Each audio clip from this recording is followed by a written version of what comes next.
الرحيم يا أيها الذين آمنوا اركعوا واسجدوا واعبدوا ربكم وافعلوا الخير لعلكم تفلحون.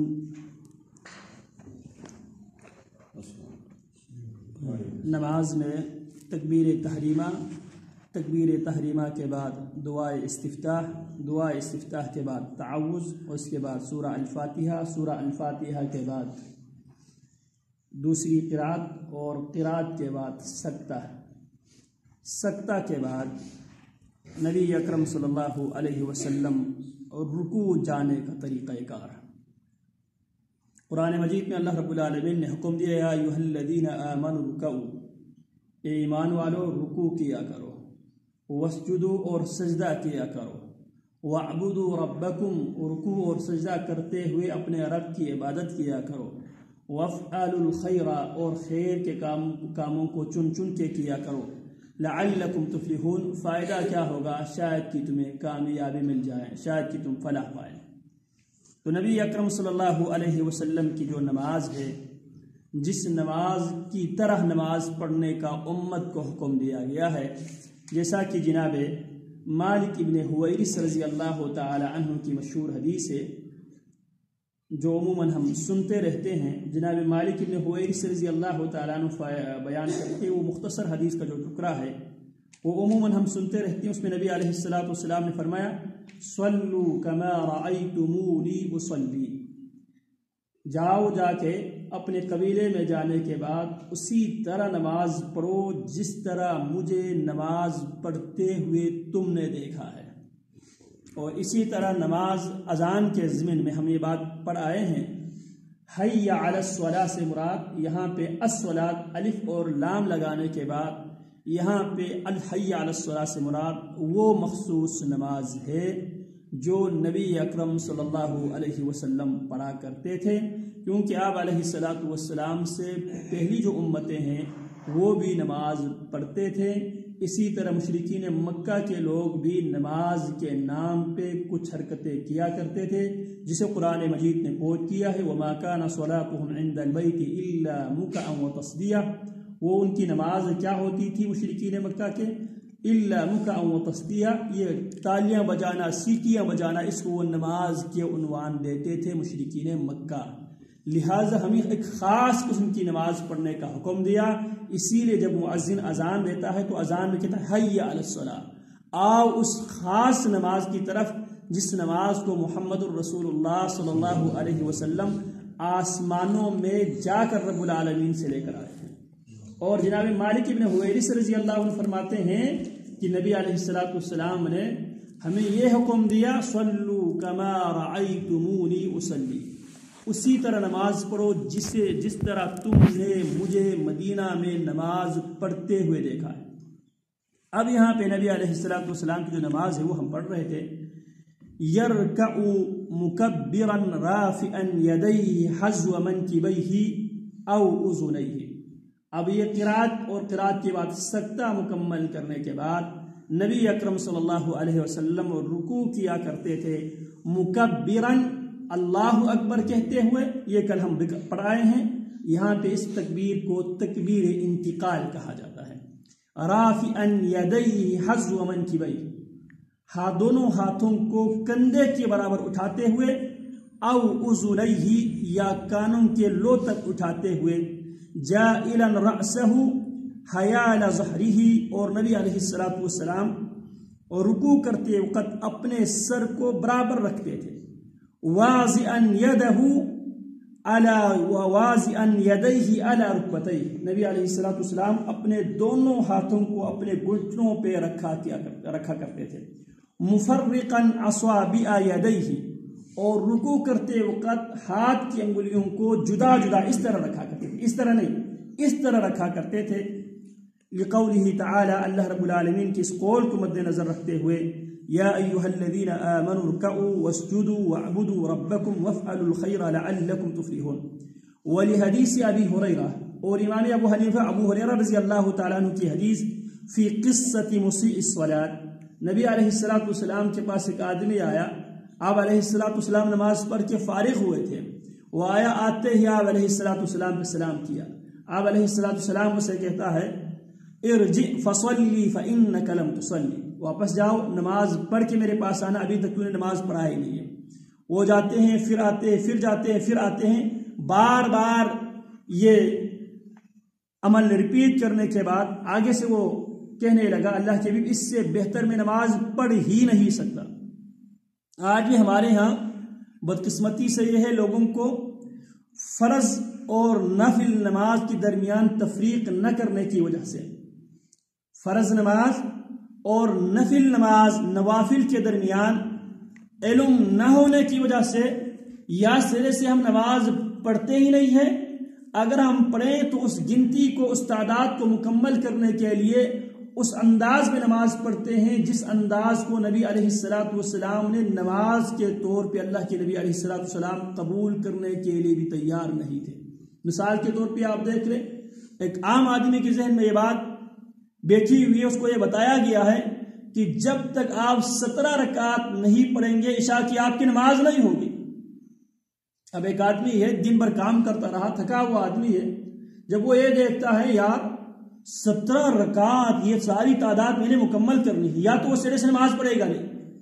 اگر وہ پڑھے تو پھر کیا کرے گا، 17 کی گنتی کو مکمل کرنے کے لیے وہ روبوٹ کی طرح حرکتیں وہ کرے گا، لیکن اس کی وہ نماز نہیں ہوگی. جلدی جلدی جلدی جلدی جلدی، نہ رکوع کے اندر کوئی اعتدال ہے، نہ سجود کے اندر کوئی اطمینان ہے، جلدی جلدی، کیونکہ اس کی ذہن میں یہ بات بیٹھی ہوئی میں نے ہر حال میں 17 رکعت مکمل کرنا ہے. جبکہ یہاں پہ اس انسان پر فرض ہے 4 رکعتیں فرض ہے.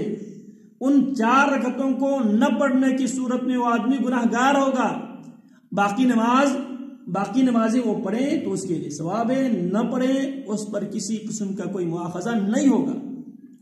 لیکن اس کا یہ مطلب نہیں ہے کہ ہم نوافل پڑھنا چھوڑ دیں، کیونکہ ہماری نمازوں کے اندر اس قسم کی خشوع اور خضوع نہیں پایا جاتے، تو لہٰذا ہمیں زیادہ سے زیادہ نوافل کا اہتمام کرنا چاہیے. لیکن ساتھ ساتھ یہ تفریق بھی ضروری ہے. جو میرے رب نے میرے اوپر فرض قرار دیا وہ صرف 4 رکعت عشاء کی، وہ صرف 4 رکعتیں عشاء کی وہ فرض ہے، ان کو چھوڑنے کی صورت میں میں گنہگار ہوں گا. اب اگر یہ بات معلوم ہو تو کوئی بھی آدمی بے نمازی نہ رہے. جب اس کے پاس موقع ہو، ٹائم ہو، اس کی صحت اجازت دیتا ہے تو پوری نمازیں پڑھ لے، پوری 17 رکعت مکمل کر لے. اگر نہیں ہے تو کم سے کم جو فرض ہے وہ فرض تو اس کو پڑھنے دے. تو اب یہاں پہ وہ بار بار وہ صحابی آئے نبی علیہ السلام کے پاس. آپ نے فرمایا ارجع فصلی فإنک لم تصلی، واپس جاؤ نماز پڑھ کے آؤ کیونکہ ابھی تک تو نے نماز پڑھا ہی نہیں ہے.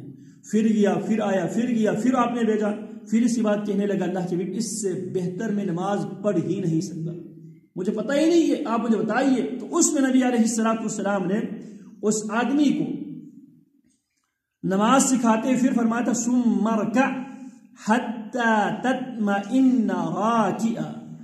پھر تو آپ علیہ السلام اس کو پورا نماز سکھایا، پوری نماز. اس میں پھر فرمایا ثم ارکع، قیام کی حالت کے بعد رکوع کی حالت میں اس انداز میں تو رکوع کر، حتی تطمئن راکعا، یہاں تک کہ تجھے یقین ہو جائے کہ میں نے واقعی میں رکوع کیا ہے، اعتدال کے ساتھ رکوع. اب رکوع میں عموماً جو چیز ہمیں نظر آتی ہے، لوگ اس حوالے سے بہت زیادہ غلطیاں کر جاتے ہیں. ایک تو رکوع میں کھڑا ہوتے وقت کوئی لوگ اس طرح کھڑا ہوتا ہے، حالانکہ سر کو نہ اس طرح جھکانا ہے، نہ اس کو اس طرح کرنا ہے، اس کو اسی طرح اور مکمل طور پہ آپ کا جو پیٹھ ہے وہ پیٹھ مکمل سیدھا ہو اور اس انداز میں. اور ہاتھ نبی علیہ السلام انگلیوں کو تفریق کیا کرتے تھے. ہاتھ کو بعض لوگ اس طرح رکھتے ہیں، اس طرح یہ درست نہیں ہے، یہ اس طرح. یہ نبی علیہ السلام کے رکوع کی جو کیفیت بیان کیا گیا ہے. اسی طرح جناب ابو ہریرہ رضی اللہ تعالیٰ عنہ کی حدیث ہے کان رسول اللہ صلی اللہ علیہ وسلم اذا قام الى الصلاة یکبر، نبی علیہ السلام جب نماز میں داخل ہوتے تھے اس وقت تکبیر تحریمہ پڑھا کرتے تھے. ثم یکبر، پھر نبی علیہ السلام تکبیر پڑھا کرتے تھے حین یرکع، جب آپ علیہ السلام رکوع میں جاتے تھے اس وقت بھی نبی علیہ السلام تکبیر پڑھا کرتے تھے. وفی لفظ، اور دوسرے لفظ میں ہے انہ کان یصلی بہم فَيُكَبِّرُ كُلَّمَا خَفَزَ وَرَفَعَ، نبی علیہ السلام صحابہ کرام کو نماز پڑھاتے تھے اور ہر جھکتے وقت اور اٹھتے وقت نبی علیہ السلام اللہ اکبر کہا کرتے تھے۔ فَإِذَا انصَرَفَ، پھر اس کے بعد ابو ہریرہ رضی اللہ تعالی عنہ سلام پھیرنے کے بعد قال، ابو ہریرہ کہنے لگے انی لأشبہکم صلاة برسول اللہ صلی اللہ علیہ وسلم، میں تم میں سے سب سے زیادہ نبی علیہ السلام کی طرح نماز پڑھنے والا ہوں۔ ولحدیث عبداللہ بن عمر رضی اللہ عنہما، اور جناب عبداللہ بن عمر رضی اللہ تعالی عنہما کی جو حدیث ہے، یہ ساری احادیث بخاری کی حدیث ہے، بخاری مسلم کی۔ ان رسول اللہ صلی اللہ علیہ وسلم كان يرفع يديه حذو منكبيه اذا افتتح الصلاة واذا كبر للركوع، نبی علیہ السلام دونوں ہاتھوں کو کندھوں کے برابر اٹھایا کرتے تھے اذا افتتح الصلاة، جب آپ نماز کے افتتاح کیا کرتے تھے، واذا كبر للركوع، جب آپ رکوع میں اللہ اکبر کہتے ہوئے تکبیر پڑھتے تھے، اس وقت بھی نبی علیہ السلام ہاتھوں کو اٹھایا کرتے تھے۔ وفی حدیث مالک بن حویرث، اور مالک بن حویرث رضی اللہ تعالی عنہ کی حدیث میں بھی ہے، کان اذا کبر رفع یدیہ، نبی علیہ السلام جب اللہ اکبر کہا کرتے تھے، آپ علیہ السلام دونوں ہاتھوں کو اٹھایا کرتے تھے، حتی یحاذی بہما اذنیہ، یہاں تک کہ کانوں کو اپنے کان کے برابر تک اٹھایا کرتے تھے۔ وَإِذَا رَكَعَ رَفَعَ يَدَيْهِ، نبی علیہ السلام جب رکوع کرتے تھے اس وقت بھی رفع الیدین کیا کرتے تھے، حتی یحاذی بہما اذنیہ، یہاں تک کہ نبی علیہ السلام کانوں کے برابر ہاتھوں کو اٹھایا کرتے تھے۔ یہ حدیث بھی بخاری کی حدیث ہے۔ اسی طرح سیدہ عائشہ رضی اللہ تعالی عنہ کی حدیث، یہ نبی علیہ السلام خلوت جلوت میں صحابہ کرام رضوان اللہ علیہم اجمعین کی موجودگی میں، جب آپ مسجد نبوی میں یا جب آپ صحابہ کے لیے امامت کراتے تھے اس وقت آپ یہ کیا کرتے تھے۔ لیکن اسی طرح اللہ کے نبی علیہ السلام خلوت میں، جب گھر میں آپ نوافل آپ گھر میں ادا کیا کرتے تھے تو بھی آپ علیہ السلام کا طریقہ کار یہی ہوتا تھا۔ سیدہ عائشہ رضی اللہ تعالیٰ عنہ فرماتی ہے، وَكَانَ إِذَا رَكَعَ لم يشخص رأسه ولم يسوبه ولكن بين ذلك، نبی علیہ السلام رکوع کرتے وقت نہ سر کو بہت زیادہ اٹھاتے تھے نہ سر کو بہت زیادہ جھکاتے تھے، بلکہ درمیان میں رکھتے تھے دوران رکوع۔ ولحدیث ابی حمید الساعدی رضی اللہ تعالی عنہ انه قال لنفر من اصحاب النبی صلی اللہ علیہ وسلم، ابی حمید ساعدی رضی اللہ تعالی عنہ کی حدیث میں ہے کہ ابو حمید ساعدی رضی اللہ تعالی عنہ نے صحابہ کرام میں سے کچھ افراد کی امامت کرائی، پھر فرمانے لگے انا كنت احفظكم لصلاة رسول اللہ صلی اللہ علیہ وسلم، فرمانے لگے تم میں سے سب سے زیادہ نبی علیہ السلام کی نماز کو میں یاد رکھتا ہوں۔ رأيته اذا كبر جعل يديه حذو منكبيه، ابو حمید ساعدی فرماتے ہیں کہ میں نے نبی علیہ السلام کو اذا کبر جعل یدیہ حذو منکبیہ، جب نبی علیہ السلام تکبیر پڑھا کرتے تھے تو آپ اپنے دونوں ہاتھوں کو کندھے کے برابر اٹھایا کرتے تھے۔ وَإِذَا رَكَعَ أَمْكَنَ يَدَيْهِ مِنْ رُكْبَتَيْهِ، اور جب نبی علیہ السلام رکوع کرتے تھے تو دوران رکوع میں جانے کے بعد آپ اپنے ہاتھ سے اپنے گھٹنے کو پکڑ لیا کرتے تھے۔ وَفَرَّجَ بَيْنَ أَصَابِعِهِ، اور آپ علیہ السلام دوران رکوع کے دوران اپنے ہاتھوں کی انگلیوں کو تفریق کیا کرتے تھے، الگ الگ رکھا کرتے تھے۔ ثم حصر ظہرہ، پھر نبی علیہ السلام اپنے پشت کو مکمل سیدھا کیا کرتے تھے۔ وفی لفظ ثم رکع فوضع یدیہ علی رکبتیہ کأنہ قابض علیہما وطرا، نبی علیہ السلام ایسے اپنے گھٹنوں کو پکڑا کرتے تھے جیسا کہ آپ نے کوئی ہاتھ میں کوئی چیز پکڑی ہوئی ہو۔ تو یہ نبی علیہ السلام کی جو رکوع کی حالت یہ ہوا کرتے تھے۔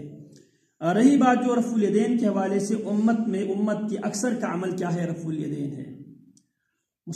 سارے مسلمان جس بھی فقہ سے تعلق رکھتا ہوں وہ رفع الیدین کرتے ہیں۔ ہاں، رفع الیدین کی تعداد کے بارے میں اختلاف ہے۔ رفع الیدین سارے مسلمان رفع الیدین کے ساتھ نماز پڑھتے ہیں، البتہ تعداد کے حوالے سے اختلاف پایا جاتا ہے۔ احناف کے نزدیک تکبیر تحریمہ کے ساتھ رفع الیدین ہے، باقی عام جو رکوع میں جاتے وقت، رکوع سے سر اٹھاتے وقت اور پہلی تشہد کے بعد تیسری رکعت کے شروع میں جو رفع الیدین ہے اس کے وہ قائل نہیں ہے، جبکہ امت میں 4 فقہ بلکہ 5 فقہ بلکہ 6 فقہ اس وقت پائے جاتے ہیں۔ ایک اہل الحدیث کا ہے، ایک جعفری فقہ ہے، اور ایک مالکی ہے، ایک شافعی ہے، ایک حنبلی ہے، ایک حنفی ہے۔